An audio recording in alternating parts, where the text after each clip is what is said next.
ਅੰਤ ਨ ਪਾਵਤ ਦੇਵ ਸਰਬੈ ਮੁਨਿੰਦਰ ਮਹਾਸਿਵ ਜੋ ਕਰੀ। ਹੁਨ ਵੇਦ ਬਰੰਚ ਵਿਚਾਰ ਰਹਿਓ, ਹਰ ਜਪ ਨ ਛਾਡੋ ਏਕ ਘਰੀ। ਮਥੁਰਾ ਜਨ ਕੋ ਪ੍ਰਭ ਦੀਨ ਦਿਆਲ ਹੈ, ਸੰਗਤ ਸ੍ਰਿਸ਼ਟ ਨਿਹਾਲ ਕਰੀ। ਰਾਮਦਾਸ ਗੁਰੂ ਜਗ ਤਾਰਨ ਕੋ, ਗੁਰ ਜੋਤ ਅਰਜਨ ਮਾਹਿ ਧਰੀ। ਜਬ ਲਉ ਨਹੀਂ ਭਾਗ ਲਲਾਰਿਓ ਦੈ, ਤਬ ਲਉ ਭਰਨ ਤੇ ਫਿਰ ਤੇ ਬਹੁਤਾਇਓ।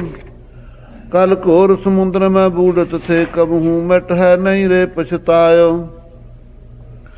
ਤਤ ਵਿਚਾਰ ਜਹ ਮਥੁਰਾ ਜਗ ਤਾਰਨ ਕੋ, ਅਵਤਾਰ ਬਨਾਇਓ। ਜਪਿਓ ਜਨ ਅਰਜਨ ਦੇਵ ਗੁਰੂ, ਫਿਰ ਸੰਕਟ ਜੋਨ ਗਰਭ ਨ ਆਇਓ। ਫਿਰਤ ਫਿਰਤ ਪ੍ਰਭ ਆਇਆ, ਪਰਿਆ ਤੋ ਸਰਨਾਇ। ਨਾਨਕ ਕੀ ਪ੍ਰਭ ਬੇਨਤੀ, ਆਪਣੀ ਭਗਤੀ ਲਾਇ। ਗਿਆਨ ਅੰਜਨ ਗੁਰ ਦੀਆ, ਅਗਿਆਨ ਅੰਧੇਰ ਬਿਨਾਸ਼। ਹਰ ਕਿਰਪਾ ਤੇ ਸੰਤ ਭੇਟਿਆ, ਨਾਨਕ ਮਨ ਪਰਗਾਸ। ਹੋਵੈ ਸਿਫਤ ਖਸਮਦੀ, ਨੂਰ ਅਰਸੋਂ ਕੁਰਸੋਂ ਝਟਿਆ। ਤੁਧ ਡਿਠੇ ਸੱਚੇ ਪਾਤਸ਼ਾਹ, ਮਲ ਜਨਮ ਜਨਮ ਦੀ ਕੱਟੀਐ। ਸਤਨਾਮ ਸ੍ਰੀ ਵਾਹਿਗੁਰੂ ਜੀ। ਚੇਤ ਬਸੰਤ ਭਲਾ, ਭਵਰ ਸੁਹਾਵੜੇ।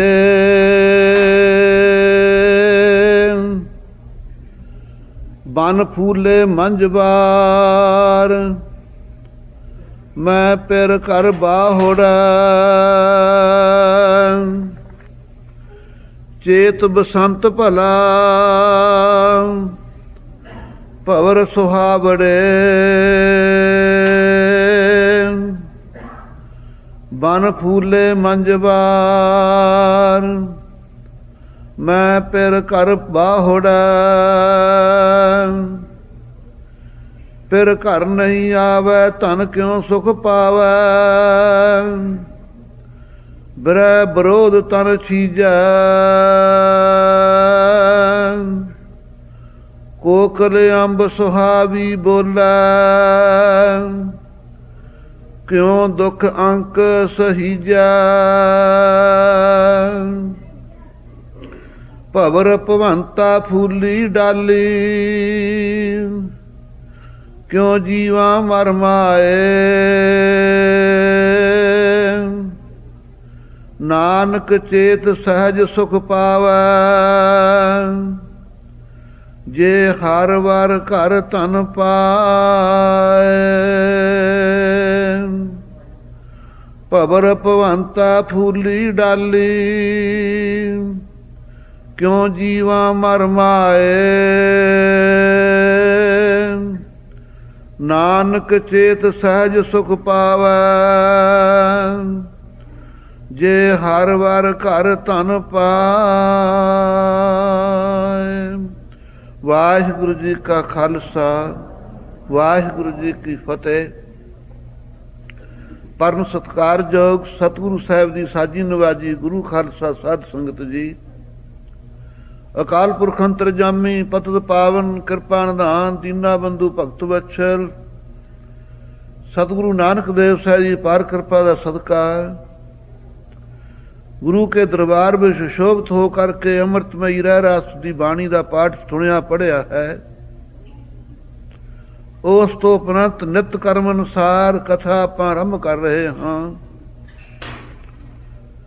ਗੁਰੂ ਗੋਬਿੰਦ ਸਿੰਘ ਸਾਹਿਬ ਕਲਗੀਧਰ ਪਾਤਸ਼ਾਹ ਦੀ ਕਥਾ ਜਿਸ ਪ੍ਰਕਾਰ ਜੀਵਾਂ ਦੀ ਕਲਿਆਣ ਕਰ ਰਹੇ ਹਨ, ਉਹ ਆਪਾਂ ਨਿਤਪਤੀ ਸੁਣਦੇ ਹਾਂ। ਜਿੱਥੇ ਉਸ ਕਥਾ ਦੀ ਵਿਚਾਰ ਕਰਦੇ ਹਾਂ, ਅੱਜ ਸਾਰਿਆਂ ਦੇ ਹਿਰਦਿਆਂ 'ਚ ਬਿਦਤ ਹੋਵੇ, ਅੱਜ ਖਾਲਸਾ ਜੀ ਸੰਕਰਾਂਤ ਦਾ ਪੁਰਬ ਹੈ। ਪੁਰਬ ਨਾਂ ਕਿਹਦਾ ਹੈ? ਪੁਰਬ ਉਸ ਸਮੇਂ ਦਾ ਨਾਂ ਹੈ ਜਿਹਦੇ ਸਮੇਂ ਦੇ ਵਿੱਚ ਭਜਨ ਕਰਿਆ ਬਹੁਤਾ ਫਲ ਮਿਲੇ। ਉਹਨੂੰ ਕਹਿੰਦੇ ਵੀ ਹੁਣ ਤਾਂ ਪੁਰਬ ਹੈ, ਗੁਰਪੁਰਬ। ਗੁਰੂ ਕਿਆ ਨੇ ਅਵਤਾਰ ਧਾਰਿਆ ਹੋਵੇ, ਜੋਤੀ ਜੋਤ ਸਮਾਏ ਹੋਣ, ਗੁਰਤਾ ਗੱਦੀ ਤੇ ਬਿਰਾਜਮਾਨ ਹੋਏ ਹੋਣ, ਉਹਨਾਂ ਨੂੰ ਆਪਾਂ ਗੁਰਪੁਰਬ ਕਹਿੰਦੇ। ਸਾਹਿਬਜ਼ਾਦਿਆਂ ਦੀਆਂ ਸ਼ਹੀਦੀਆਂ ਦੇ ਦਿਨ, 40 ਮੁਕਤਿਆਂ ਦੇ ਸਤਸੰਗੀ ਸ਼ਹੀਦੀ ਦੇ ਦਿਨ, ਸੰਕਰਾਂਤਾਂ, ਪੂਰਨਮਾਸ਼ੀਆਂ, ਅਮਾਵ ਸਾਧਕ ਜਿਨ੍ਹਾਂ ਦਾ ਮਹਾਤਮ ਤਰਨਤਾਰਨ ਸਾਹਿਬ ਇਸ਼ਨਾਨ ਦਾ ਗੁਰੂ ਅਰਜਨ ਦੇਵ ਸਾਹਿਬ ਜੀ ਨੇ ਪ੍ਰਗਟ ਕੀਤਾ ਹੈ। ਐਸੇ ਸਤਸੰਗੀ ਜਿਹੜੇ ਸਮੇਂ ਨੇ ਉਹਨਾਂ ਨੂੰ ਪੁਰਬ ਕਿਹਾ ਜਾਂਦਾ ਹੈ। ਸੋ ਰਾਓ ਵਿਚਾਰ, ਜੇ ਸਤਸੰਗੀ ਸਮਿਆਂ ਦਾ ਅੰਤਰਾ ਨਾ ਹੋਵੇ ਤਾਂ ਗੁਰੂ ਸਾਹਿਬ ਸਾਨੂੰ 12 ਮਾਹਾਂ ਦੁਆਰਾ ਉਪਦੇਸ਼ ਨਹੀਂ ਸੀ ਦਿੰਦੇ, ਥਿੱਤਾਂ ਦੁਆਰਾ ਉਪਦੇਸ਼ ਨਹੀਂ ਸੀ ਦਿੰਦੇ, 7 ਦਿਨਾਂ ਦੁਆਰਾ ਉਪਦੇਸ਼ ਨਹੀਂ ਸੀ ਦਿੰਦੇ। ਇਹ ਸਮੇਂ ਵਿੱਚ ਵੀ ਅੰਤਰਾ ਹੈ। ਜਿਤਨੇ ਵਿਵਹਾਰਕ ਲੈਣ ਦੇ ਕੰਮ ਨੇ, ਇਹਨਾਂ ਨੂੰ ਵੀ ਸਤਸੰਗੀ ਕਰਨ ਵਿੱਚ ਸਮਾਂ ਸਮੇਂ ਦੀ ਲੋੜ ਹੈ। ਕਈ ਐਸੇ ਵਿਵਹਾਰ ਨੇ, ਸੰਥਾ ਪੰਥਾ ਪੀਸਣਾ ਤੀਨੇ ਕਾਮ ਪ੍ਰਭਾਤ। ਜਿਸ ਵੇਲੇ ਪ੍ਰਭਾਤ ਦਾ ਸਮਾਂ ਹੁੰਦਾ ਹੈ, ਮਾਈਆਂ ਅੱਗੇ ਚੱਕੀਆਂ ਪੀਂਦੀਆਂ, ਸੂਰਜ ਦੇ ਸਤਸੰਗੀ ਚੜ੍ਹਨ ਤੋਂ ਪਹਿਲਾਂ ਪਹਿਲਾਂ ਸਾਰੇ ਟੱਬਰ ਦਾ ਆਟਾ ਪੀ ਦਿੰਦੀਆਂ ਸਤਸੰਗੀ ਛਕਣ ਵਾਸਤੇ, ਕਣਕ ਦਾ। ਇਹ ਉਹਨਾਂ ਦੀ ਕੁਰਬਾਨੀ ਸੀ। ਜਿਹੜੀ ਮਾਈ ਨਾ ਪੀ ਸਕੇ ਉਹ ਦਿਨੇ ਨਹੀਂ ਸੀ ਪੀ ਹੁੰਦਾ। ਰਸਤੇ ਤੁਰਨਾ ਹੋਵੇ, ਸਭ ਨੇ ਕਹਿਣਾ ਭਾਈ ਅੰਮ੍ਰਿਤ ਵੇਲੇ ਛੇਤੀ ਕਰੋ, ਠੰਡੇ ਠੰਡੇ ਲੰਘ ਜਾਗੇ ਕਿੰਨੇ ਕੋ। ਜ਼ਿਮੀਂਦਾਰ ਸਤਸੰਗੀ ਖੇਤਾਂ 'ਚ ਕੰਮ ਕਰਦੇ, ਜਿਹੜਾ ਤੜਕੇ ਨਿਬੜ ਜਾਂਦਾ ਕੰਮ ਉਹ ਦਿਨੇ ਨਹੀਂ। ਜੇ ਕੋਈ ਕਹੇ ਵੀ ਸਾਰੇ ਸਮੇਂ ਇੱਕੋ ਜਿਹੇ ਨੇ, ਇੱਕੋ ਜਿਹੇ ਨਹੀਂ ਹਨ। ਲੇਕਿਨ ਗੁਰਮੁਖਾਂ ਨੇ ਸਭੇ ਰੁੱਤੀ ਚੰਗੀਆਂ ਜਿਤ ਪਿਆਰੇ ਸਿਉਨਿਓ। ਰੁੱਤਾਂ ਉਹ ਸਾਰੀਆਂ ਹੀ ਚੰਗੀਆਂ ਹਨ ਜਿਹੜੀ ਰੁੱਤ ਦੇ ਅੰਦਰ, ਥਿੱਤ ਦੇ ਅੰਦਰ ਸਤਿ ਪਰਮੇਸ਼ਰ ਨਾਲ ਪ੍ਰੇਮ ਦੇ ਵਿੱਚ ਘੜੀ ਲੰਘ ਜਾਵੇ। ਸੋ ਗੁਰਸਿੱਖੋ, ਅੱਜ 1 ਜਨਵਰੀ ਹੁੰਦੀ ਨਾ, ਇੱਥੇ ਕੀ ਤੇ ਕੜਕ ਚੜ ਜਾਂਦਾ। ਕਹਿੰਦੇ ਸਾਲ ਚੜ੍ਹਿਆ, ਸਾਲ ਚੜ੍ਹਿਆ। ਸਾਡਾ ਸਾਲ ਤਾਂ ਅੱਜ ਚੜ੍ਹਿਆ। ਚੇਤ ਦਾ ਮਹੀਨਾ ਸਤ ਸੰਗਤ ਜੀ ਪਹਿਲਾ ਅੱਜ ਸੰਗਰਾਂਦ ਹੈ। ਆਪਣੇ ਦੇਸ਼ ਦੇ ਨਿਯਮਾਂ ਅਨੁਸਾਰ ਸਤ ਸੰਗਤ ਜੀ ਅੱਜ ਸਾਲ ਚੜ੍ਹਿਆ ਹੈ।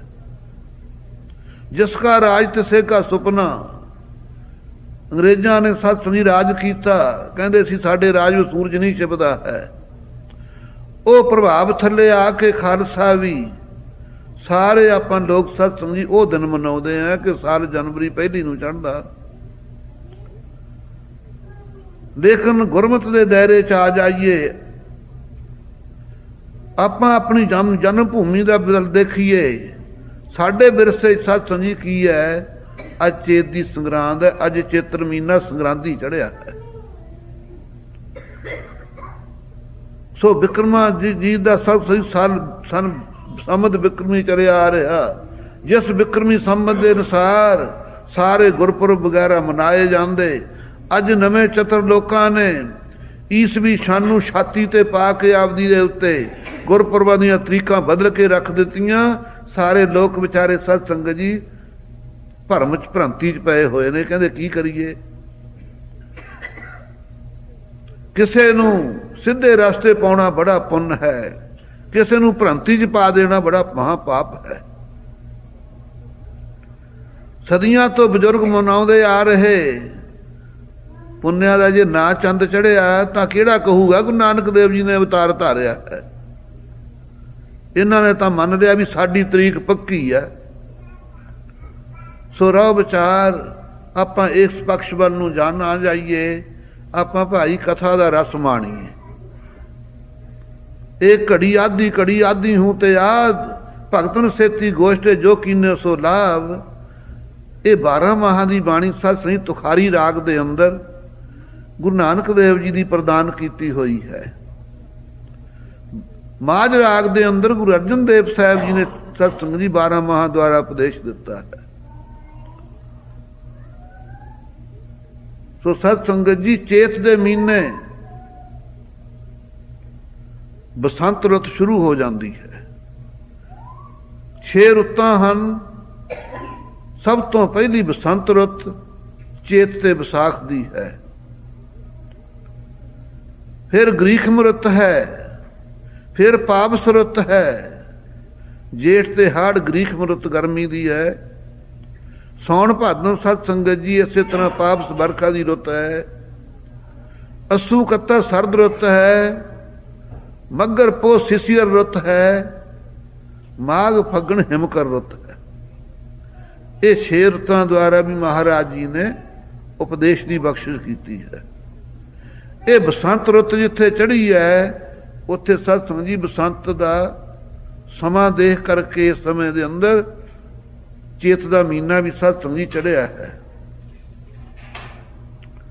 ਸੋ ਆਪ ਜੀ ਸਤ ਸੰਗਤ ਜੀ ਗੁਰੂ ਨਾਨਕ ਦੇਵ ਜੀ ਦੀ ਬਾਣੀ ਮਹਿੰਗੀ ਹੋਣੀ ਕਰਕੇ ਗੁਰਸਿੱਖਾਂ ਦੇ ਬੇਨਤੀ ਕਰਨ ਤੋਂ ਬਾਬਾ ਬੁੱਢਾ ਜੀ ਜੈਸੇ ਪਤਵੰਤੇ ਸੱਜਣਾ ਦੇ ਗੁਰੂ ਅਰਜਨ ਦੇਵ ਜੀ ਨੇ ਦੁਬਾਰਾ 12 ਮਹਾ ਉਚਾਰਨ ਕੀਤਾ ਹੈ।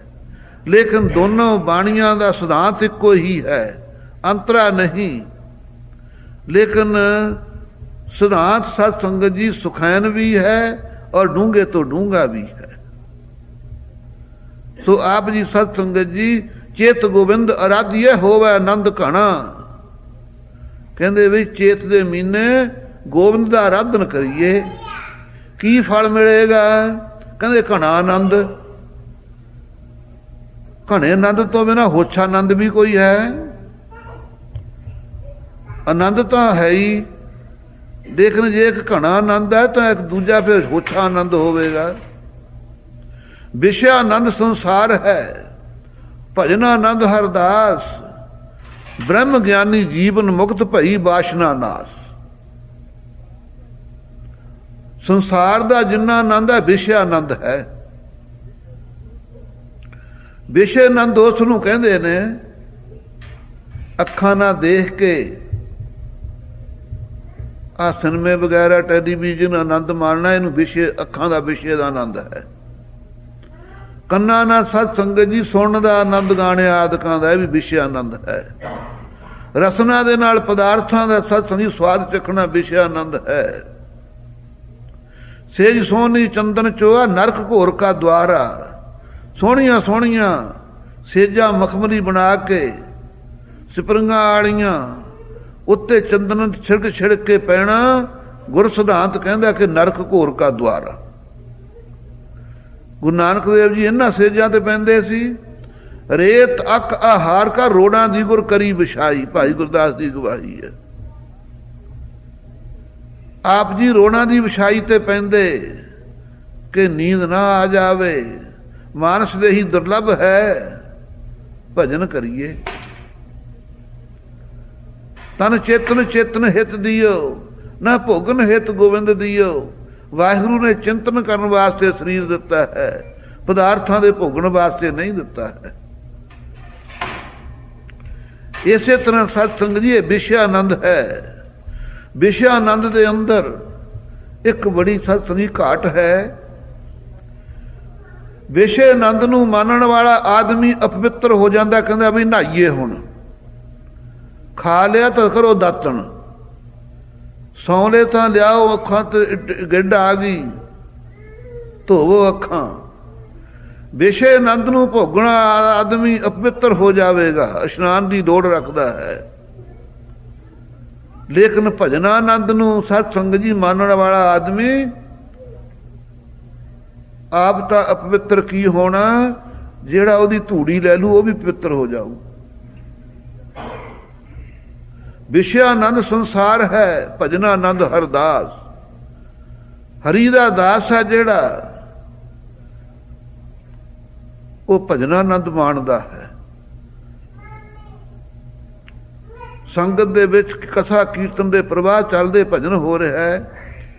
ਇਸ ਆਨੰਦ ਨੂੰ ਸਤ ਸੰਗਤ ਜੀ ਜਦੋਂ ਹਰੀ ਦਾ ਸੇਵਕ ਸੰਤ ਭਗਤ ਆਨੰਦ ਮਾਣਦਾ ਹੈ, ਉਹਦਾ ਬਾਹਰ ਪਿਆ ਜੋੜਾ ਵੀ ਸਤ ਸੰਗ ਜੀ, ਧੂੜੀ ਵੀ ਉਹਦੀ ਪਵਿੱਤਰ ਹੈ, ਉਹਦੀ ਆਪ ਦੀ ਤਾਂ ਕਹਿਣ ਦੀ ਇਕੱਠੀ ਕਥਾ ਹੈ। ਵਿਸ਼ਿਆਨੰਦ ਭੋਗਣ ਵਾਲਾ ਅਪਵਿੱਤਰ ਹੋ ਜਾਂਦਾ ਹੈ, ਭਜਨਾਨੰਦ ਨੂੰ ਮਾਨਣ ਵਾਲਾ ਸਤ ਸੰਗਤ ਜੀ ਪਵਿੱਤਰ ਤੇ ਹੋਰਾਂ ਨੂੰ ਪਵਿੱਤਰ ਕਰ ਦਿੰਦਾ। ਹੁਣ ਥੋੜਾ ਜਿਹਾ ਅੱਗੇ ਨੂੰ ਹੋਵੋ। ਬ੍ਰਹਮ ਗਿਆਨੀ ਜੀਵਨ ਮੁਕਤ ਭਈ ਵਾਸ਼ਨਾ ਨਾਸ।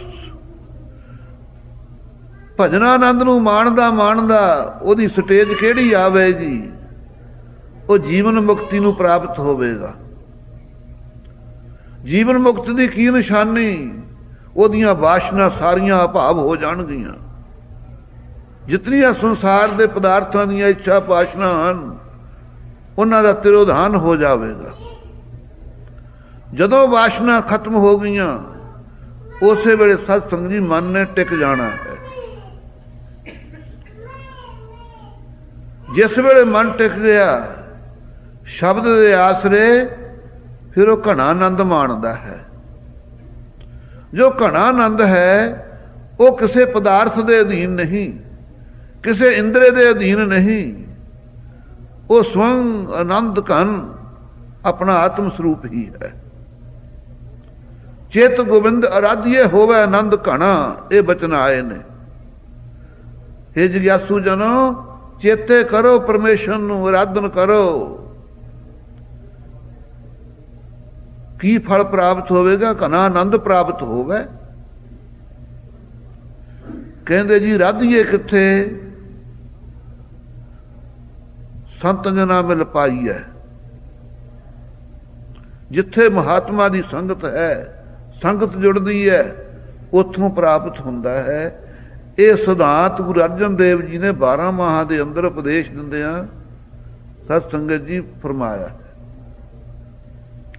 ਇਹ ਗੁਰੂ ਨਾਨਕ ਦੇਵ ਸਾਹਿਬ ਜੀ ਨੇ ਉਚਾਰਨ ਕੀਤੀ ਬਾਣੀ, ਜੋ ਆਪਾਂ ਮਹਾਂਵਾਕ ਸੁਣਿਆ ਪੜ੍ਹਿਆ ਹੈ।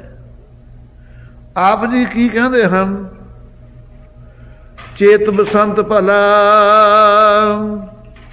ਭਵਰ ਸੁਹਾਵੜੇ। ਇਹ ਜਿਗਿਆਸੂ ਜਨੋ, ਬਸੰਤ ਰੁੱਤ ਆਰੰਭ ਹੋ ਚੁੱਕੀ ਹੈ। ਵਸਾ ਲੋ ਜੇ ਪਰਮੇਸ਼ਰ ਦਾ ਨਾਮ ਹਿਰਦੇ 'ਚ ਵਸਦਾ ਹੈ। ਸਾਡੀ ਬਸੰਤ ਰੁੱਤ ਤਾਂ ਜਾਣੀ ਜਾਵੇਗੀ ਜੇ ਸਤ ਸਮਝੀ ਪਰਮੇਸ਼ਰ ਦੇ ਨਾਮ ਨੂੰ ਹਿਰਦੇ 'ਚ ਵਸਾ ਲਵਾਂਗੇ। ਨਹੀਂ ਤਾਂ ਸਤ ਸਮਝੀ ਬਸੰਤ ਰੁੱਤ ਨਹੀਂ ਹੈ। ਚੇਤ ਬਸੰਤ ਭਲਾ, ਉਹਨਾਂ ਵਾਸਤੇ ਭਲਾ ਚੰਗਾ ਹੈ। ਬਸੰਤ ਰੁੱਤ ਦੇ ਅੰਤਰਭੂਤ ਜੋ ਚੇਤ ਦਾ ਮਹੀਨਾ ਹੈ, ਜੇ ਉਹਨਾਂ ਨੇ ਚਿੰਤਨ ਕੀਤਾ ਹੈ। ਇਸੇ ਤਰ੍ਹਾਂ ਸਤ ਸੰਗਤ ਜੀ ਕੀ ਨਿਸ਼ਾਨੀ ਆ ਬਸੰਤ ਰੁੱਤ ਦੀ? ਭਵਰ ਸੁਹਾਵੜੇ। ਥਾਂ ਥਾਂ ਤੇ ਸਤ ਸੰਗਤ ਜੀ ਫੁਲਵਾੜੀਆਂ ਖਿੜਦੀਆਂ ਨੇ ਤਾਂ ਭੌਰ ਗੂੰਜਾਂ ਪਾਉਂਦੇ ਫਿਰਦੇ ਹਨ। ਭੌਰ ਵੀ ਹੁੰਦੇ ਤੇ ਭੂੰਡ ਵੀ ਹੁੰਦੇ। ਭੌਰਾ ਭੂੰਡਾ ਇੱਕ ਰੰਗ, ਇੱਕੋ ਦੋਨਾਂ ਦੀ ਗੂੰਜ। ਬਾਹ ਪਏ ਤੇ ਜਾਣੀਏ ਉਹ ਭੌਰਾ ਉਹ ਭੂੰਡ। ਇਨ ਮੈਨ ਸਤ ਸੰਗਤ ਜੀ ਭੌਰੇ ਦਾ ਤੇ ਭੂੰਡ ਦੇ ਆਕਾਰ ਦਾ ਕੋਈ ਵੀ ਫਰਕ ਨਹੀਂ ਹੈ।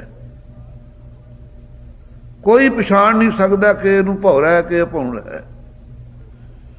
ਜਦੋਂ ਸਤ ਸੰਗਤ ਜੀ ਕੋਈ ਬਿਸ਼ਟਾ ਦੀ ਦੁਰਗੰਧੀ ਆਉਂਦੀ ਹੈ ਕਿਸੇ ਪਾਸਿਓਂ, ਗੂੰਜਾ ਪਾਉਂਦਾ ਭੂੰਡ ਜਾਂਦਾ ਉੱਥੇ ਨੂੰ। ਜਦ ਕਿਤੇ ਫੁਲਵਾੜੀਆਂ ਖਿੜਦੀਆਂ, ਉਹਨਾਂ ਦੇ ਉੱਤੇ ਭੌਰੇ ਗੂੰਜਾਂ ਪਾਉਂਦੇ ਫਿਰਦੇ ਹਨ। ਸੁਹਾਵੜੇ ਸੋਭਨੀਕ ਲੱਗਦੇ ਨੇ ਬਸੰਤ ਰੁੱਤ ਦੇ ਅੰਦਰ। ਫੁਲਵਾੜੀਆਂ ਖਿੜੇ ਆਉਂਦੀਆਂ ਨੇ। ਹੇਮਕੁੰਡ ਦੀ ਯਾਤਰਾ ਕਰਨ ਵਾਲਿਆਂ ਨੂੰ ਪਤਾ ਹੈ ਜਿਸ ਪ੍ਰਕਾਰ ਜਦੋਂ ਉੱਥੋਂ ਸਤ ਸੰਗੀ ਠੰਡ ਲੰਘ ਜਾਂਦੀ ਹੈ, ਬੜੀਆਂ ਸਤ ਸੰਗੀ ਫਲਾਵਰ ਵੈਲੀਆਂ ਦੇ ਅੰਦਰ ਫੁੱਲ ਸਵੰਗ ਪਰਮੇਸ਼ਰ ਵੱਲੋਂ ਆਪ ਹੀ ਖਿੜ ਰਹੇ ਹਨ। ਇਸੇ ਤਰ੍ਹਾਂ ਖੇਤਾਂ ਦੇ ਅੰਦਰ ਸਤ ਸੰਗਤ ਜੀ ਬਸੰਤ ਰੁੱਤ ਦੇ ਅੰਦਰ ਥਾਂ ਥਾਂ ਤੇ ਗੁਲਾਬ ਆਦਿਕ ਬਗੀਚਿਆਂ 'ਚ ਖਿੜਨੇ, ਅੰਬਾਂ ਨੂੰ ਕੋਹਰ ਆਉਣਾ, ਸਭ ਬਹੁਤ ਸਾਰੇ ਸਤ ਸੰਗਤ ਜੀ ਬਿਰਛ ਨੇ ਜਿਹੜੇ ਉਹ ਪ੍ਰਫੁੱਲਤ ਹੁੰਦੇ ਹਨ।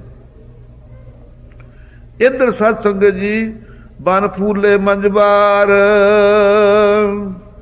ਮੈਂ ਫਿਰ ਘਰ ਬਾਹੁੜੈ। ਕੀ ਹੁੰਦਾ ਸਤ ਸੰਗਤ ਜੀ? ਬਨ ਫੂਲੇ, ਜਿਤਨੇ ਸਤ ਸੰਗਤ ਜੀ ਬਗੀਚੇ ਬਣ ਹਨ ਉਹ ਪ੍ਰਫੁੱਲਤ ਹੁੰਦੇ ਨੇ। ਮੰਝ ਬਾਹਰ ਉਹਨਾਂ ਦੇ ਸਤ ਸੰਗਤ ਜੀ ਵਿੱਚ ਪਾਣੀ ਵੀ ਤੁਰਿਆ ਫਿਰਦਾ ਹੈ। ਐਸੀ ਅਵਸਥਾ ਦੇਖ ਕੇ ਭੌਰਾਂ ਦੀਆਂ ਗੂੰਜਾਂ ਦੇ ਸੁਣ ਕੇ ਔਰ ਸਤ ਸੰਗਤ ਜੀ ਫੁਲਵਾੜੀਆਂ ਦੀਆਂ ਸੁਗੰਧੀਆਂ ਮਹਿਕਾਂ ਦੇਖ ਕਰਕੇ ਸੁਣ ਕਰਕੇ ਮੈਂ ਫਿਰ ਘਰ ਬਾਹੜਾ। ਸੁਹਾਗਣ ਇਸਤਰੀ ਕਹਿੰਦੀ ਆ ਮੇਰਾ ਪਤੀ ਮੇਰੇ ਘਰ ਵਿੱਚ ਬਾਹੜੇ ਪਹੁੰਚ ਜਾਵੇ ਤਾਂ ਮੈਨੂੰ ਬਸੰਤ ਚੰਗੀ ਲੱਗਦੀ ਹੈ। ਹੱਬੇ ਟੋਲ ਸੁਹਾਵਣੇ ਸੋ ਬੈਠਾ ਅੰਗਣ ਮੱਲ, ਪਹੀ ਨਾ ਬੰਜੈ ਬਿਰਥੜਾ ਜੋ ਕਰ ਆਵੇ ਚੱਲ। ਸਾਰੇ ਘਰ ਦੇ ਪਦਾਰਥ ਦੇ ਸ਼ੋਭਨੀਕ ਨੇ, ਜੇ ਪਤੀ ਘਰ ਵਿੱਚ ਸ਼ੋਭਦਾ ਹੈ, ਨਹੀਂ ਕੋਈ ਪਦਾਰਥ ਸ਼ੋਭਦਾ ਨਹੀਂ। ਫਿਰ ਘਰ ਨਹੀਂ ਆਵੇ ਧਨ ਕਿਉਂ ਸੁਖ ਪਾਵੇ, ਬਿਰਹਿ ਵਿਰੋਧ ਤਨ ਛੀਜੈ। ਜੇ ਪਤੀ ਘਰ ਨਾ ਆਵੇ ਸੁਹਾਗਣ ਬੀਬੀਆਂ ਦਾ, ਧਨ ਉਸ ਇਸਤਰੀ ਨੂੰ ਸਤ ਸੰਗਤ ਜੀ ਕਿਵੇਂ ਸੁਖ ਹੋ ਸਕਦਾ ਹੈ? ਬਿਰਹਿ ਵਿਰੋਧ ਤਨ ਛੀਜੈ, ਉਹਦਾ ਵਿਰੋਧੀ ਕੌਣ ਹੈ? ਵਿਛੋੜਾ ਹੈ। ਉਸ ਵਿਛੋੜਾ ਜਿਹੜਾ ਵਿਰੋਧਤਾ ਹੀ ਦੇਣ ਪ੍ਰਗਟ ਕਰਨ ਵਾਲਾ ਹੈ, ਉਹਦੇ ਕਰਕੇ ਸਰੀਰ ਸਤ ਸੰਗਤ ਜੀ ਛੀਨ ਹੋਣ ਲੱਗ ਜਾਂਦਾ ਹੈ। ਪੰਥ ਨਿਹਾਰੈ ਕਾਮਨੀ, ਲੋਚਨ ਭਰੀ ਲੈ ਉਸਾਸਾ। ਔਰ ਨਾ ਪੀਜੈ ਪੱਗ ਨਾ ਖਿਸੈ, ਹਰ ਦਰਸ਼ਨ ਕੀ ਆਸਾ। ਉਡੋ ਨਾ ਕਾਗਾ ਕਾਰੇ, ਬੇਗ ਮੁਲੀਜੇ ਆਪਣੇ ਰਾਮ ਪਿਆਰੇ। ਇਤਨਾ ਸਤ ਸੰਗਤ ਜੀ ਗ੍ਰਸਤ ਦੇ ਅੰਦਰ ਪਤੀ ਸਤੀ ਦਾ ਆਪਸ ਵਿੱਚ ਹੀ ਹਿੱਤ ਚਾਹੀਦਾ, ਫੇਰ ਗ੍ਰਸਤ ਸਵਰਗ ਹੈ। ਜੇ ਇੱਕ ਦੂਜੇ ਨੂੰ ਘੁਰ ਘੁਰ ਕਰਦੇ ਨੇ ਫੇਰ ਨਰਕ ਹੈ। ਜੇ ਇੱਕ ਦੂਜੇ ਦਾ ਸਤਿਕਾਰ ਨਹੀਂ ਇੱਕ ਦੂਜੇ ਦੇ ਹਿਰਦੇ ਦੇ ਅੰਦਰ, ਤਾਂ ਨਰਕ ਨਿਸ਼ਾਨੀ ਹੈ। ਕਾਗ ਉਡਾਵਤ ਧਨ ਖੜੀ ਆਇਓ ਪੀਆ ਪੜਕ, ਆਧੀ ਕਾਂ ਕੇ ਗੱਲ ਪੜੀ ਆਧੀ ਗਈ ਤੜਕ। ਅੱਗੇ ਬੀਬੀਆਂ ਦਾ ਸੁਭਾਅ ਸੀ ਔਂਸੀਆਂ ਪਾਉਂਦੀਆਂ ਹੁੰਦੀਆਂ, ਉੱਡ ਜਾ ਕਾਵਾਂ ਤੈਨੂੰ ਉੱਡ ਚੁੱਕ ਕੁੱਟ ਕੁੱਟ ਚੂਰੀ ਪਾਵਾਂ ਜੇ ਮੇਰਾ ਪਤੀ ਆਵੇ। ਵੱਟ ਕੇ ਚੂਰੀ ਦੀ ਸਤ ਸੰਗਤ ਜੀ ਡਲੀ, ਬਨੇਰੇ ਤੇ ਬੈਠੇ ਕਾਂ ਨੂੰ ਜਿਸ ਵੇਲੇ ਸੁਹਾਗਣ ਵਿਛੋੜੇ ਦੇ ਦੁੱਖ ਨਾਲ ਗੁੰਦੀ ਹੋਈ ਨੇ, ਮਾਰੀ ਚੂਰੀ ਦੀ ਡਲੀ, ਕਾਮ ਉੱਡ ਤੂੰ ਮੇਰੇ ਪਤੀ ਜੇ ਆ ਜਾਵੇ। ਇੰਨਾ ਵਿਛੋੜੇ ਦਾ ਦੁੱਖ ਕਰਕੇ ਸਰੀਰ ਕਮਜ਼ੋਰ ਸੀ। ਬੰਗਾਂ ਸਤ ਸੰਗਤ ਜੀ ਅੱਧੀਆਂ ਨਿਕਲ ਕੇ ਬਾਂਹ ਵਿੱਚੋਂ ਕਾਂ ਦੇ ਕਹਿੰਦੇ ਗਲ 'ਚ ਪੈ ਗਈਆਂ। ਇਹਨੂੰ ਕਹਿੰਦੇ ਅਤ ਕਥਨੀ ਉਪਮਾ ਅਲੰਕਾਰ। ਇਹ ਝੂਠ ਨਹੀਂ ਹੈ, ਇਹਨੂੰ ਕਹਿੰਦੇ ਅਤ ਕਥਨੀ ਉਪਮਾ ਅਲੰਕਾਰ। ਅਲੰਕਾਰ ਹੋਇਆ ਕਰਦੇ ਨੇ, ਵਿਦਵਾਨ ਭੇਤੀ ਹਨ ਇਹਨਾਂ ਚੀਜ਼ਾਂ ਦੇ। ਲੇਕਿਨ ਉਸੇ ਵੇਲੇ ਹੀ ਇੱਕਦਮ ਕੜਕ ਦੇਣੇ ਤਖਤਾ ਖੜਕਿਆ, ਪਤੀ ਆ ਗਿਆ। ਫੁੱਲ ਕੇ ਬਾਂਹ ਇਤਨੀ ਹੋ ਗਈ ਅੱਧੀਆਂ ਊਂ ਕੜਕ ਗਈਆਂ। ਇਹ ਸਤ ਸੰਗਤ ਜੀ ਵਿਛੋੜਾ ਔਰ ਪ੍ਰਾਪਤੀ ਦੀ ਖੁਸ਼ੀ ਤੇ ਅਤਿਅੰਤ ਵਿਛੋੜੇ ਦੀ ਅਵਸਥਾ ਹੈ। ਇਹ ਅਵਸਥਾ ਜਗਿਆਸੂ ਦੀ ਚਾਹੀਦੀ ਹੈ, ਜਿਹਨੂੰ ਵਾਹਿਗੁਰੂ ਦੀ ਮਿਲਣ ਦੀ ਸਤ ਸੰਗਤ ਜੀ ਇੱਛਾ ਹੈ। ਬਿਰਹਿ ਵਿਰੋਧ ਤਨ ਛੀਜੈ, ਕੋਕਲ ਅੰਬ ਸੁਹਾਵੀ ਬੋਲੇ ਕਿਉਂ ਦੁਖ ਅੰਕ ਸਹੀਜੈ। ਗੁਰੂ ਨਾਨਕ ਦੇਵ ਜੀ ਕਹਿੰਦੇ ਭਾਈ ਬਸੰਤ ਰੁੱਤ ਹੋਵੇ, ਚੇਤ ਵਿਸਾਖ ਦੇ ਮਹੀਨੇ ਹੋਣ, ਫਿਰ ਅੰਬਾਂ ਦੇ ਉੱਤੇ ਕੋਰ ਨੂੰ ਦੇਖ ਦੇਖ ਕੇ ਖਾ ਖਾ ਕੇ ਕੋਰ ਕੋਕਲ ਬੋਲੇ। ਕੋਲ ਮਿੱਠੇ ਮਿੱਠੇ ਬੋਲ ਬੋਲਦੀ ਹੈ, ਸਾਰਿਆਂ ਨੂੰ ਹੀ ਭਾਉਂਦੀ ਹੈ। ਕਿਉਂ ਦੁਖ ਅੰਕ ਸਹੀਜੈ, ਕੋਲਾਂ ਬੋਲਦੀਆਂ ਹੋਣ, ਫੁਲਵਾੜੀਆਂ ਚੋਂ ਮਹਿਕਾਂ ਉੱਠਦੀਆਂ ਹੋਣ ਫੁੱਲਾਂ ਦੀਆਂ, ਭੌਰੇ ਗੂੰਜਾਂ ਪਾਉਂਦੇ ਹੋਣ, ਥਾਂ ਥਾਂ ਤੇ ਸਤ ਸੰਗਤ ਠੰਡੀ ਹਵਾ ਚੱਲ ਰਹੀ ਹੋਵੇ, ਗਰਮੀ ਦਾ ਲੇਸ ਨਾ ਹੋਵੇ, ਇਹੀ ਜੀ ਅਵਸਥਾ ਵਿੱਚ ਕਿਉਂ ਦੁੱਖ ਅੰਕ ਸਹੀਜੈ। ਪਿਆਰੇ ਪਤੀ ਦਾ ਸਤ ਸੰਗਤ ਜੀ ਕਿਉਂ ਦੁੱਖ ਸਹਾਰੇ ਇਸਤਰੀ, ਇੰਨੇ ਹੀ ਖੋਟੇ ਭਾਗ ਹਨ। ਭਵਰ ਭਵੰਤਾ ਫੂਲੀ ਡਾਲੀ, ਕਿਉਂ ਜੀਵਾ ਮਰ ਮਾਏ। ਉਸ ਵੇਲੇ ਜਿਹਦੇ ਅੰਦਰ ਇਹ ਨੇਚਾ ਹੈ ਕਿ ਜਿਤਨੀਆਂ ਸੰਸਾਰ ਦੇ ਦੋ ਲੋਕ ਤੁਰੇ ਫਿਰਦੇ ਨੇ ਇਹ ਸਭ ਇਸਤਰੀਆਂ ਹੀ ਹਨ। ਇਹਨਾਂ ਵਿੱਚ ਇੱਕੋ ਹੀ ਮੇਰਾ ਮਰਦ ਪਤੀ ਹੈ। ਜਿਹੜੀ ਬੀਬੀ ਦੀ ਆਹ ਬਿਰਤੀ ਹੈ ਉਹਦੀ ਅਵਸਥਾ ਖਾਲਸਾ ਜੀ ਇਹ ਹੈ। ਭਵਰ ਭਵੰਤਾ ਫੂਲੀ ਡਾਲੀ ਭੌਰ ਗੂੰਜਦੇ ਫਿਰਦੇ ਹਨ। ਜਿਤਨੀਆਂ ਫੁਲਵਾੜੀਆਂ ਦੀਆਂ ਟਹਿਣੀਆਂ ਬੂਟਿਆਂ ਦੀਆਂ ਹਨ ਉਹ ਪ੍ਰਫੁੱਲਤ ਹੋ ਰਹੀਆਂ ਨੇ।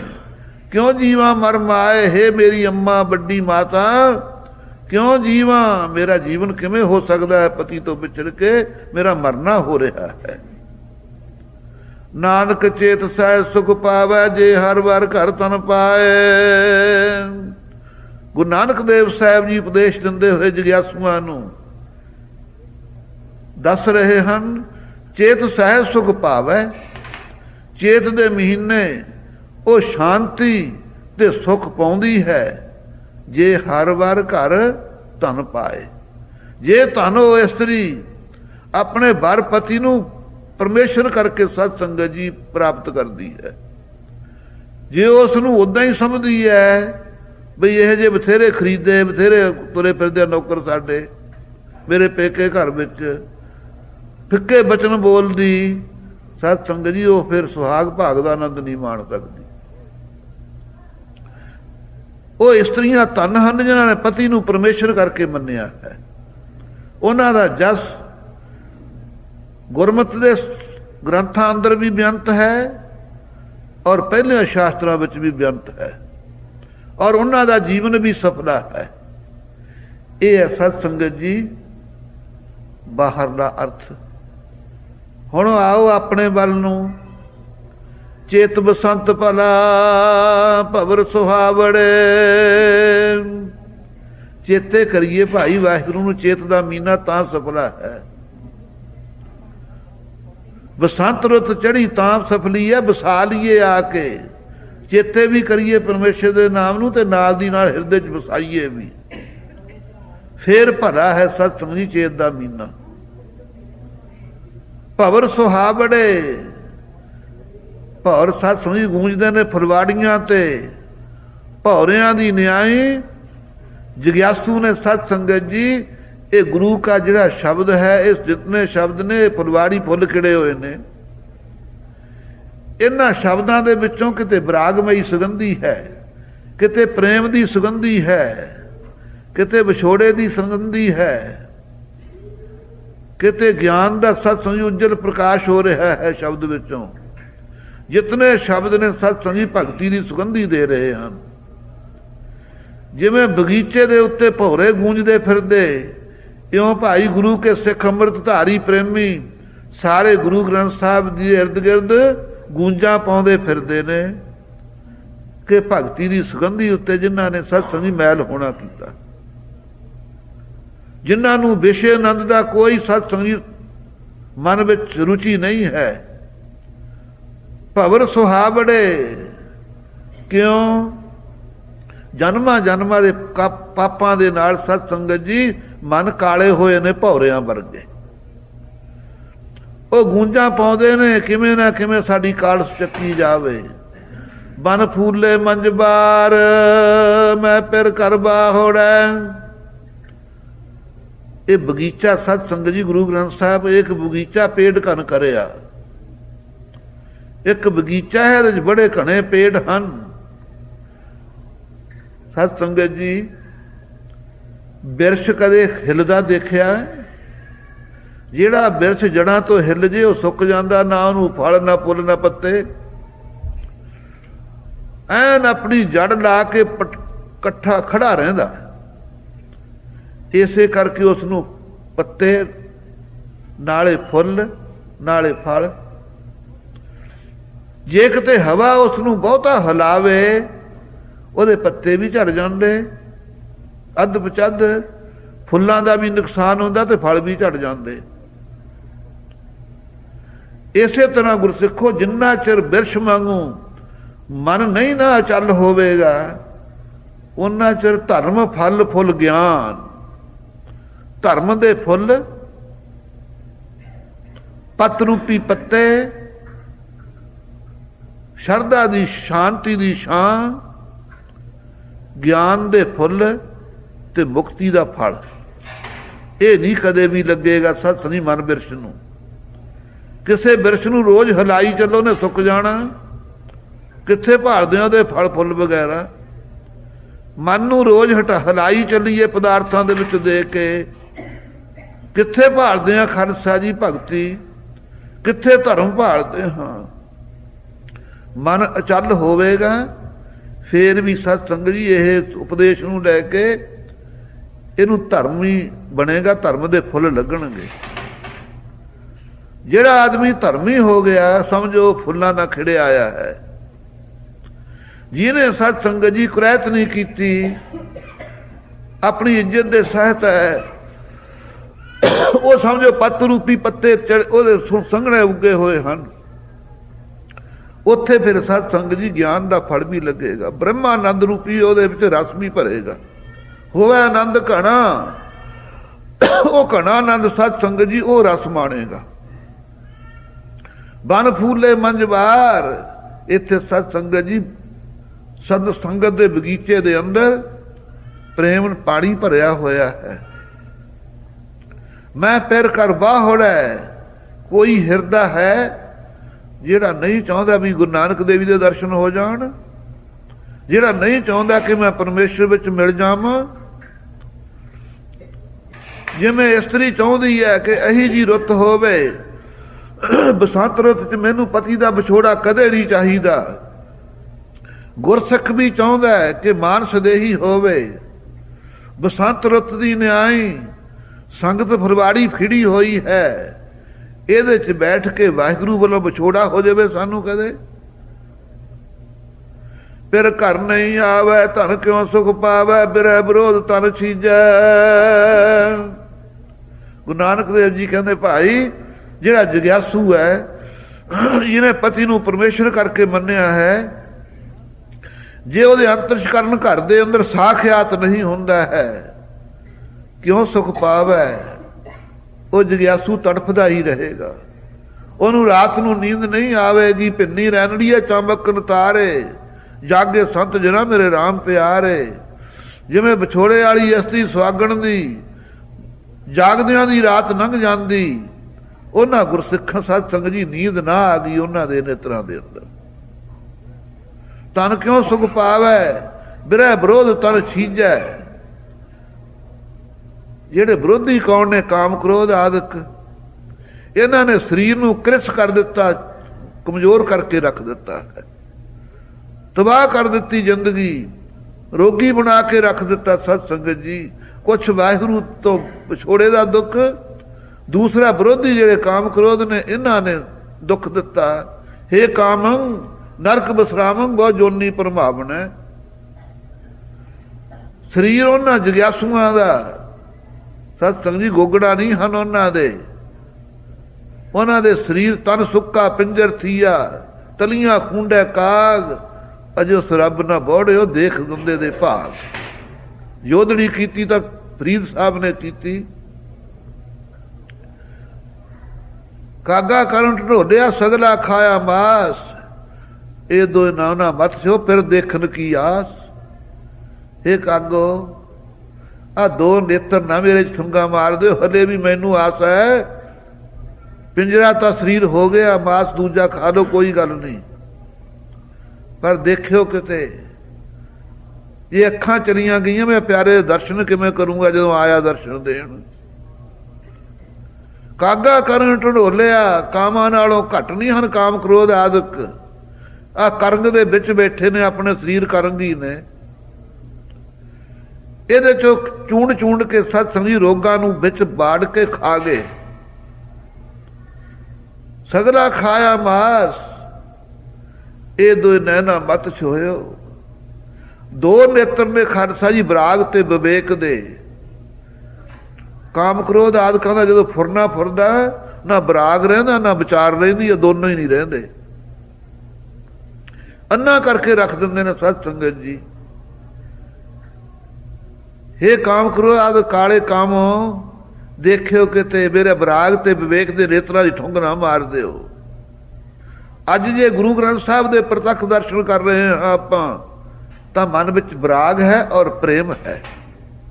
ਦੋਨੋਂ ਚੀਜ਼ਾਂ ਨਾ ਹੋਣ ਤਾਂ ਆ ਕੇ ਗੁਰੂ ਗ੍ਰੰਥ ਸਾਹਿਬ ਦੇ ਦਰਸ਼ਨ ਨਾ ਕਰ ਗਏ ਕਦੇ ਵੀ। ਜੇ ਇਹ ਨੇਤਰ ਕਾਇਮ ਰਹਿਣਗੇ ਤਾਂ ਸਤਿਗੁਰੂ ਜੀ, ਸਤ ਸੰਗਤ ਜੀ, ਉਹ ਦੂਸਰੇ ਸਰੂਪ ਨੂੰ, ਜੋ ਆਤਮ ਸਰੂਪ ਇੰਦਰੀਆਂ ਦਾ ਵਿਸ਼ਾ ਨਹੀਂ ਹੈ, ਉਹਨੂੰ ਦਿਖਾਉਣ ਵਾਸਤੇ ਪ੍ਰੋਖ ਅਪਰੋਖ ਗਿਆਨ ਦੇ ਨੇਤਰ ਬਖਸ਼ ਦੇਣਗੇ, ਸੁਰਤੀ ਸਿਮਰਤੀ ਨੇਤਰ ਬਖਸ਼ ਦੇਣਗੇ। ਉਹ ਨੇਤਰਾਂ ਨੂੰ ਸਤ ਸੰਗਤ ਜੀ ਸਾਬ ਤੇ ਰੱਖਣ ਵਾਸਤੇ ਫਰੀਦ ਵਰਗਿਆਂ ਨੇ ਵੀ ਬੁਲੰਦ ਆਵਾਜ਼ ਨਾਲ ਇਹਨਾਂ ਨੂੰ ਸਤ ਸੰਗੀ ਤਾੜਿਆ ਹੈ। ਬੁਰੇ ਵਿਰੋਧ ਤਨ ਛੀਜੈ, ਇਹ ਜਿਤਨੇ ਵਿਰੋਧੀ ਸਤ ਸੰਗਤ ਜੀ ਵਿਸ਼ੇ ਵਿਕਾਰ ਹਨ, ਇਹਨਾਂ ਦੇ ਨਾਲ ਜਗਿਆਸੂ ਦਾ ਸਰੀਰ ਛਿੱਜ ਜਾਂਦਾ ਹੈ, ਕਮਜ਼ੋਰ ਹੋ ਜਾਂਦਾ ਹੈ। ਕੋਕਲ ਅੰਬ ਸੁਹਾਵੀ ਬੋਲੇ, ਕਿਉਂ ਦੁਖ ਅੰਗ ਸਹੀ ਜੈ। ਲੇਕਿਨ ਕੋਲ ਦੀ ਆਵਾਜ਼ ਸਾਰਿਆਂ ਨੂੰ ਪਿਆਰੀ ਲੱਗਦੀ ਹੈ, ਲੇਕਿਨ ਇਹ ਵੀ ਪਤਾ ਹੈ ਗੁਰਸਿੱਖਾਂ ਦੀ ਆਵਾਜ਼ ਕੋਲ ਨਾਲੋਂ ਵੀ ਪਿਆਰੀ ਲੱਗਦੀ ਹੈ। ਕੋਲ ਕੇਵਲ ਸਤ ਸੰਗੀ ਬੋਲਦੀ ਹੈ, ਸਮਝ ਨਹੀਂ ਕੀ ਬੋਲਦੀ, ਲੇਕਿਨ ਗੁਰਸਿੱਖ ਬੋਲ ਬੋਲਦੇ ਮਿੱਠਾ। ਗੁਰੂ ਕੇ ਸਿੱਖ ਸਤ ਸੰਗੀ ਜਦੋਂ ਗੁਰਬਾਣੀ ਪੜ੍ਹਦੇ, ਆਵਾਜ਼ਾਂ ਆਉਂਦੀਆਂ, ਕੀਰਤਨ ਦੀਆਂ ਧੁਨੀਆਂ ਉੱਠਦੀਆਂ, ਪ੍ਰੇਮੀ ਮੇਲ ਦੇ ਕਰੀ ਸਤ ਸੰਗਤ ਜੀ ਫਨੀਅਰ ਤੱਪਾ ਵਾਂਗੂ। ਜੇ ਮਿਠਾਸ ਹੈ ਤੇਰੀ ਸਤ ਸੰਗਤ ਜੀ ਬੈਠਦੇ। ਸੋ ਗੁਰਸਿੱਖਾਂ ਦੀ ਸਤ ਸੰਗਤ ਜੀ ਰਸਨਾ ਹੈ, ਇਹੀ ਕੋਇਲ ਹੈ। ਅੰਬ ਸੁਹਾਵੀ ਬੋਲੇ, ਜਿਵੇਂ ਕੋਲ ਸੋਭਦੀ ਆ ਅੰਬ ਤੇ ਬੋਲਦੀ, ਕਿਕਰਾਂ ਤੇ ਬੈਠੀ ਸੋਭਦੀ ਨਹੀਂ ਹੈ। ਇਸ ਤਰ੍ਹਾਂ ਅੰਬ ਦੀ ਨਿਆਈ ਸਤ ਸੰਗਤ ਦੀ ਸੰਗਤ ਹੈ। ਸੰਗਤ ਦੇ ਬਗੀਚੇ ਸਤ ਸੰਗਤ ਜਿਤਨੇ ਕੱਲੇ ਕੱਲੇ ਗੁਰਸਿੱਖ ਸੰਤ ਬੈਠੇ ਨੇ, ਸਭ ਅੰਬਾਂ ਦੇ ਬੂਟੇ ਹਨ। ਕੋਕਲੇ ਅੰਬ ਸੁਹਾਵੀ ਬੋਲੇ, ਸੋਭਨੀਕ ਬਚਨਾਂ ਨੂੰ ਸਤ ਸੰਗਤ ਜੀ, ਉਹ ਬਚਨ ਜਿਹੜੇ ਸਾਰੇ ਨੂੰ ਸੋਭਨੀਕ ਲੱਗਣ, ਕਿਸੇ ਨੂੰ ਨਾ ਬੁਰੇ ਲੱਗਣ, ਉਹ ਬੋਲ ਸਤ ਸੰਗਤ ਜੀ ਭਗਤੀ ਦੇ ਬੋਲਦੀ ਹੈ। ਕਿਉਂ ਦੁਖ ਅੰਗ ਸਹੀ ਜੈ। ਇਹ ਜਿਹੜੀ ਜਗਿਆਸੂ ਰੂਪ ਇਸਤਰੀ ਹੈ, ਇਹ ਵਾਹਿਗੁਰੂ ਦੇ ਵਿਛੋੜੇ ਦਾ, ਪਿਆਰੇ ਦਾ ਕਿਵੇਂ ਦੁੱਖ ਸਹਾਰ ਸਕਦੀ ਹੈ। ਇੰਨਾ ਭਜਨ ਕਰਦਿਆਂ ਹੋਇਆਂ ਫਿਰ ਮਨ ਵਿੱਚ ਤੜਫਦਾ ਵੀ ਇੰਨੀਆਂ ਆਵਾਜ਼ਾਂ ਵੀ ਮਾਰ ਲਈਆਂ, ਹਲੇ ਵੀ ਵਿਛੋੜਾ। ਭਵਰ ਭਵੰਤਾ ਫੂਲੀ ਡਾਲੀ, ਕਿਉਂ ਜੀਵਾ ਮਰ ਮਾਏ। ਉਹਨਾਂ ਜਗਿਆਸੂਆਂ ਦਾ ਮਨ ਰੂਪੀ ਭੌਰਾ ਸਤ ਸੰਗਤ ਜੀ ਉਡਾਰੀਆਂ ਲਾਉਂਦਾ ਫਿਰਦਾ ਹੈ। ਕਿੱਥੇ ਲਾਉਂਦਾ ਹੈ? ਜਿੱਥੇ ਸਤ ਸੰਗਤ ਜੀ ਟਹਿਣੀਆਂ ਫੁੱਲਾਂ ਦੇ ਸੰਯੁਕਤ ਪ੍ਰਫੁੱਲਤ ਹੋ ਰਹੀਆਂ ਹਨ। ਕਰਨਾ ਮੁਦਤਾ ਮੈਤਰੀ ਅਪੇਖਾ, ਸਾਰਿਆਂ ਤੇ ਕਿਰਪਾ ਕਰਨੀ। ਮੁਦਤਾ ਕਿਸੇ ਦੇ ਗੁਣਾਂ ਨੂੰ ਦੇਖ ਕੇ ਪ੍ਰਸੰਨ ਹੋਣਾ, ਹਰ ਇੱਕ ਨਾਲ ਮੈਤਰੀ ਭਾਵ ਰੱਖਣਾ, ਦੇਖ ਕੇ ਅੰਡਿੱਠ ਕਰ ਦੇਣਾ, ਇਹਨਾਂ ਨੂੰ ਕਹਿੰਦੇ ਕਰਨਾ ਮੁਦਤਾ ਮੈਤਰੀ ਅਪੇਖਾ ਆਦਿਕ। ਇਹ ਟਹਿਣੀਆਂ ਨੇ ਸਤ ਸੰਗਤ ਜੀ ਸੰਗਤ ਬਗੀਚੀ ਦੀਆਂ, ਜਿਹਦੇ ਉੱਤੇ ਸਤ ਸੰਗਤ ਜੀ ਗਿਆਨ ਦੇ ਫੁੱਲ ਲੱਗੇ ਹਨ, ਜਿੰਦੇ ਵਿੱਚੋਂ ਸਤ ਸੰਗਤ ਜੀ ਭਗਤੀ ਦੀ ਖੁਸ਼ਬੂ ਆਉਣੀ ਹੈ। ਉੱਥੇ ਗੁਰਸਿੱਖੋ ਫਿਰ ਮਨ ਜਿਹੜਾ ਭੌਰਾ ਉਡਾਰੀ ਲਾਉਂਦਾ ਹੈ। ਕਿਉਂ ਜੀਵਾ ਮਰ ਮਾਏ, ਇਹੀ ਜੀ ਵਸਤਾ ਹੋਵੇ, ਭਗਤੀ ਦੀ ਸੁਗੰਧੀ ਆਉਣ ਲੱਗ ਜਾਵੇ ਇੱਥੇ ਬੈਠਿਆਂ ਨੂੰ, ਪਰ ਪਰਮੇਸ਼ਰ ਹਲੇ ਆਸਾਖਿਆਤਕਾਰੀ ਹੋਵੇ, ਦਿਸੇ ਨਾ, ਤਾਂ ਫਿਰ ਸਤ ਸੰਗਤ ਜੀ ਕਿਹਨੂੰ ਕਹਿਣਾ ਮਰਨਾ ਹੁੰਦਾ ਹੈ। ਜਿੰਨੇ ਬ੍ਰਹਮ ਬੇਤੇ ਨੇ ਮਾਵਾਂ ਦੀ ਤੁਲ ਹਨ। ਹੇ ਸੰਤ ਜਨੋ, ਹੇ ਸ਼ਰਧਾ ਵਾਲੇ ਜਗਿਆਸੂਓ, ਹੇ ਭਗਤੀ ਵਾਲੇ ਪ੍ਰੇਮੀਓ, ਹੇ ਮਾਤਾ ਪਿਤਾ ਰੂਪ ਬ੍ਰਹਮ ਗਿਆਨੀਓ, ਕਿਉਂ ਜੀਵਾਂ, ਕਿਵੇਂ ਸਾਡਾ ਜਿਉਣਾ ਹੋਵੇ ਸੰਸਾਰ ਦੇ ਅੰਦਰ। ਸਾਡਾ ਮਰਨਾ ਹੋ ਰਿਹਾ ਹੈ। ਮਾਨਸ ਦੇਹੀ ਮਿਲ ਗਈ, ਪਤੀ ਪਰਮੇਸ਼ਰ ਨਹੀਂ ਮਿਲਿਆ ਹਲੇ। ਨਾਨਕ ਚੇਤ ਸਹਿ ਸੁਖ ਪਾਵੈ, ਜੇ ਹਰ ਵਾਰ ਘਰ ਤਨ ਪਾਏ। ਅਖੀਰਲੀ ਪੰਕਤੀ 'ਚ ਫਰਮਾਉਂਦੇ ਹਨ ਗੁਰੂ ਨਾਨਕ ਦੇਵ ਸਾਹਿਬ ਜੀ, ਨਾਨਕ ਚੇਤ ਸਹਿ ਸੁਖ ਪਾਵੈ। ਜਿਨ੍ਹਾਂ ਜਗਿਆਸੂਆਂ ਨੇ ਸਤ ਸੰਗਤ ਜੀ ਚੇਤ ਦੇ ਮਹੀਨੇ ਦੁਆਰਾ ਵਾਹਿਗੁਰੂ ਨੂੰ ਚੇਤੇ ਕੀਤਾ ਹੈ, ਉਹਨਾਂ ਨੇ ਸਹਿਜ ਅਵਸਥਾ ਦਾ ਸੁੱਖ ਪਾਇਆ ਹੈ। ਸਹਿਜ ਸ਼ਾਂਤੀ ਨੂੰ ਵੀ ਕਹਿੰਦੇ ਹੈ। ਸਹਿਜ ਸਤਸੰਗ ਦੀ ਚੌਥੀ ਭੂਮਿਕਾ ਦਾ ਲਿਖਾਇਕ ਸ਼ਬਦ ਵੀ ਹੈ। ਸਹਿਜ ਹੌਲੀ ਹੌਲੀ ਦਾ ਲਿਖਾਇਕ ਵੀ ਹੈ।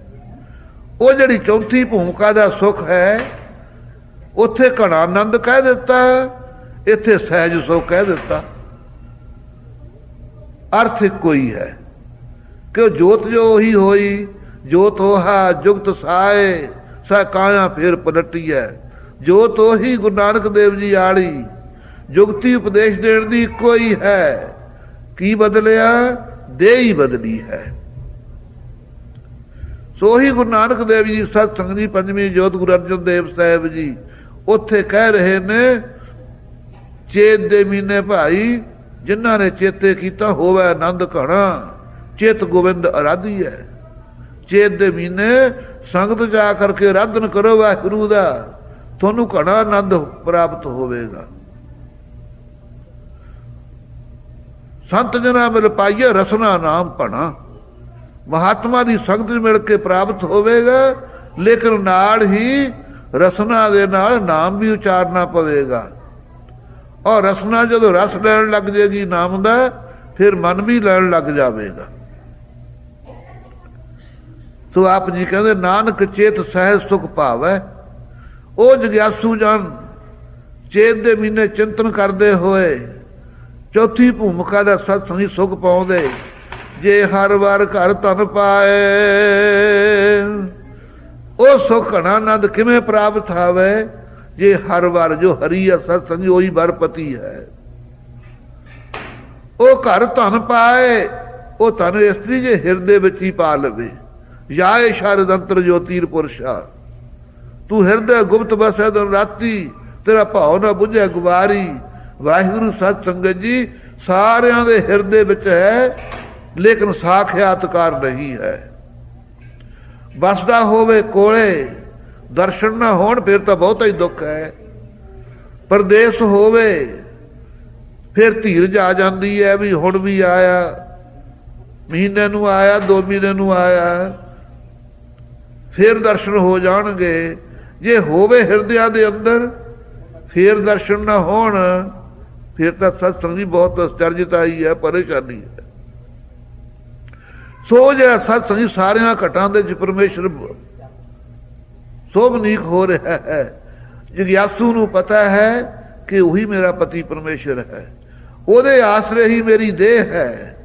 ਜਿਵੇਂ ਜੀਵ ਆਤਮਾ ਦੇਹ ਦਾ ਪਤੀ ਹੈ, ਮੇਰੀ ਜੀਵ ਆਤਮਾ ਦਾ ਉਹ ਪਤੀ ਹੈ। ਸੋ ਉਹਦੇ ਬਿਨਾਂ ਮੇਰਾ ਕੋਈ ਵੀ ਆਸਰਾ ਨਹੀਂ ਹੈ। ਔਰ ਦੁੱਖਾਂ ਦੇ ਵਿੱਚ ਜ਼ਿੰਦਗੀ ਲੰਘਦੀ, ਉਹਦੇ ਆਸਰੇ ਹੀ ਸਮੂਹ ਸੁੱਖ ਪ੍ਰਾਪਤ ਹੁੰਦੇ ਹਨ। ਸੋ ਖਾਲਸਾ ਜੀ ਉਸ ਦੀ ਪ੍ਰਾਪਤੀ ਅਰਥੇ ਆਪਣੇ ਕੋਲੇ ਸਹਾਇਕ ਕੌਣ ਹਨ? ਆਪਣਾ ਸਰੀਰ ਹੈ, ਆਪਣੇ ਇੰਦਰੀਏ ਹਨ, ਆਪਣਾ ਮਨ ਹੈ। ਇਹ ਸਹਾਇਕ ਨੇ ਐਸੇ ਪਤੀ ਪਰਮੇਸ਼ਰ ਦੀ ਪ੍ਰਾਪਤੀ ਵਿੱਚ। ਜਿਵੇਂ ਵਿਚੋਲਿਆਂ ਦੀ ਲੋੜ ਹੈ, ਇੱਥੇ ਇਹਨਾਂ ਦੀ ਵੀ ਲੋੜ ਹੈ। ਸਰੀਰ ਕਰਕੇ ਸਤਸੰਗ ਦੀ ਸੇਵਾ ਕਰਨੀ ਹੈ, ਇੰਦਰੀਆਂ ਕਰਕੇ ਸਤਸੰਗ ਜੀ ਸੰਗਤ ਦੇ ਦਰਸ਼ਨ ਕਰਨੇ ਹਨ, ਹੱਥਾਂ ਕਰਕੇ ਸੇਵਾ ਕਰਨੀ। ਹਸਤੋ ਪਵਿੱਤਰੋ ਜਦੀ ਦਾਨ ਪੁੰਨਯੰ, ਪਾਦੋ ਪਵਿੱਤਰੋ ਜਦੀ ਤੀਰਥ ਯਾਤਰਾ, ਵਾਕਿਅੰ ਪਵਿੱਤਰੰ ਜਦੀ ਰਾਮ ਨਾਮੰ, ਹਿਰਦਯੰ ਪਵਿੱਤਰੰ ਜਦੀ ਬ੍ਰਹਮ ਨਿਸ਼ਠਾ। ਜਿਤਨੇ ਸਤਸੰਗ ਦੀ ਇੰਦਰੀਏ ਹਨ, ਇਹ ਵੀ ਸਹਾਇਕ ਨੇ ਪਤੀ ਪਰਮੇਸ਼ਰ ਦੀ ਪ੍ਰਾਪਤੀ ਵਾਸਤੇ। ਨੈਣਾ ਨੇ ਦੇਖੇ ਸਾਧ ਸੇ ਨੈਣ ਬਿਹਾਲਿਆ, ਕਰਨ ਨਾ ਸੁਨਹੀ ਨਾਦ ਕਰਨ ਮੁੰਦ ਘਾਲਿਆ। ਰਸਨਾ ਜਪੇ ਨਾ ਨਾਮ ਤਿਲ ਤਿਲ ਕਰ ਕਟੀਐ, ਹਰ ਹਾਂ ਜਾ ਬਿਸਰੇ ਗੋਬਿੰਦ ਰਾਏ। ਦਿਨੋ ਦਿਨ ਘਟੀਐ, ਦਿਨੋ ਦਿਨ ਘਾਟਾ ਹੀ ਘਾਟਾ। ਜੇ ਰਸਨਾ ਨਾਮ ਨਹੀਂ ਜਪਦੀ, ਤਿਲ ਤਿਲ ਕਰਕੇ ਕੱਟ ਦਿਓ, ਕੀ ਕਰਾਉਣਾ ਇਸ ਤੋਂ। ਨੈਣ ਨਾ ਦੇਖੇ ਸਾਧ ਸੇ ਨਾਨ ਬਿਹਾਲਿਆ, ਆ ਨੇਤਰ ਆ ਕੇ ਸੰਗਤ ਦੇ ਦਰਸ਼ਨ ਨਹੀਂ ਕਰਦੇ, ਇਹ ਖੁੱਤੀਆਂ ਬਣ ਜਾਣ, ਏਦੋਂ ਕੀ ਕਰਾਉਣਾ ਇਹਨਾਂ ਤੋਂ। ਜੇ ਬਕਾਰਾਂ ਨਾਲ ਹੀ ਇਹਨਾਂ ਨੇ ਘੁਲਣਾ ਹੈ। ਸੋ ਇਹ ਸਤਸੰਗ ਦੀ ਇੰਦਰੀਏ ਵੀ ਸਹਾਇਕ ਹਨ, ਔਰ ਸੇਵਾ ਦੁਆਰਾ ਸਰੀਰ ਵੀ ਸਹਾਇਕ ਹੈ, ਔਰ ਭਗਤੀ ਸਿਮਰਨ ਸਮਾਧੀ ਦੁਆਰਾ ਮਨ ਵੀ ਸਹਾਇਕ ਹੈ।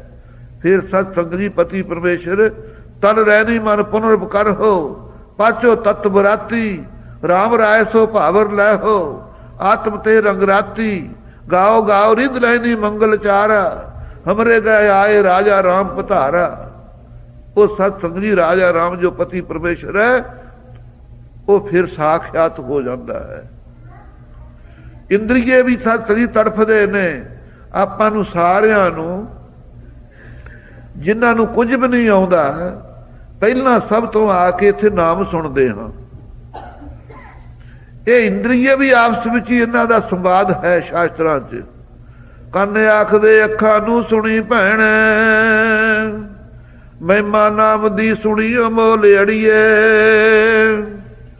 ਜਿਸ ਦਾ ਨਾਮ ਸੁਣ ਕੇ ਚਿੱਤ ਸ਼ਾਂਤ ਹੋਵੇ ਤੁਸੀਂ ਜਾ ਕੇ ਦੇਖ ਲੋ ਕੋਲ ਅੜੀਏ। ਕੰਨ ਕਹਿੰਦੇ ਨੇ ਅੱਖਾਂ ਨੂੰ ਬਈ ਆਪਾਂ ਇੰਦਰੀਏ ਹਾਂ ਤੁਸੀਂ ਮੇਰੀਆਂ ਭੈਣਾਂ ਹੋ ਅਸੀਂ ਤੁਹਾਡੇ ਵੀਰ ਹਾਂ। ਜਦੋਂ ਸੰਗਤ ਜਾਈਦਾ ਨਾਮ ਸੁਣੀਦਾ ਆਨੰਦ ਬੜਾ ਆਉਂਦਾ। ਜਿਹਦਾ ਨਾਮ ਸੁਣ ਕੇ ਬੜਾ ਆਨੰਦ ਆਉਂਦਾ ਉਹਦਾ ਸਰੂਪ ਤਾਂ ਦੇਖੋ ਕਿਹਾ ਜਿਹਾ।